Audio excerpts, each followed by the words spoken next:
ఉంది. ఇప్పుడు నెక్స్ట్ హరితేజ గారిని మాట్లాడవలసిందిగా కోరుకుంటున్నామండి. సార్! క్యారెక్టర్ లాగా, యాంకర్ లా కాదు, క్యారెక్టర్ లాగా, రాజ్యం క్యారెక్టర్ తను.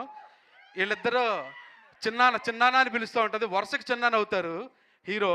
ఎందుకంటే ఊళ్ళో పరిచయాల్లో ఆ వరుసల్లో చిన్నాన్న అవుతారు. సో మీరు మాట్లాడాల్సిందిగా కోరుకుంటున్నాం. సార్ సార్ తప్పకుండా సార్. మన సినిమా సార్, నేనెందుకు మాట్లాడను. సో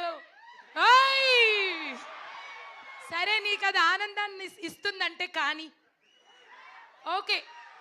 బచ్చల మల్లి నేను నేను జస్ట్ అలా కథ విన్న దగ్గర నుంచి నా మనసుకు చాలా దగ్గరైన సినిమా. నా క్యారెక్టర్ చాలా బాగుంటుంది. నాకు ఇంత మంచి క్యారెక్టర్ రాసిన సుబ్బు గారికి నేను థ్యాంక్స్ చెప్పుకోవాలి. ఈ సినిమా గురించి నేను కూడా చాలా మాట్లాడాలి, but I think we will hold it for pre release function. And working with Naresh గారు ఏం చెప్పాలి. నేను ఒక 6 నెలల సంవత్సరం నుంచి మా ఇంట్లో వాళ్ళని ఎలా అయితే రోజు కలుస్తున్నానో అలా నరేష్ గారిని కలుస్తూనే ఉన్నాను. దీనికి ముందు మేము ఆ ఒకటి అడుక్కు చేసాం, ఇప్పుడు బచ్చల మల్లి. ఈ తర్వాత కూడా నెక్స్ట్ ఇమ్మీడియట్గా మళ్ళీ సినిమాలు చేయాలని కోరుకుంటున్నాను సార్, లేదా మిమ్మల్ని మిస్ అయిపోతున్నాను నేను మీరు కనబడకపోతే.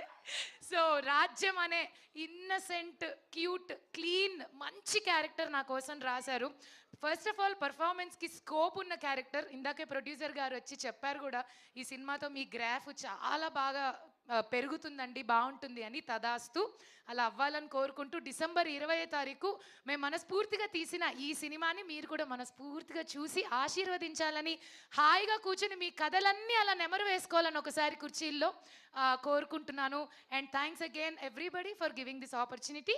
ఇప్పుడు స్పీచ్ అయిపోలేదు, ఎందుకంటే మనం వెయిట్ చేస్తున్న నెక్స్ట్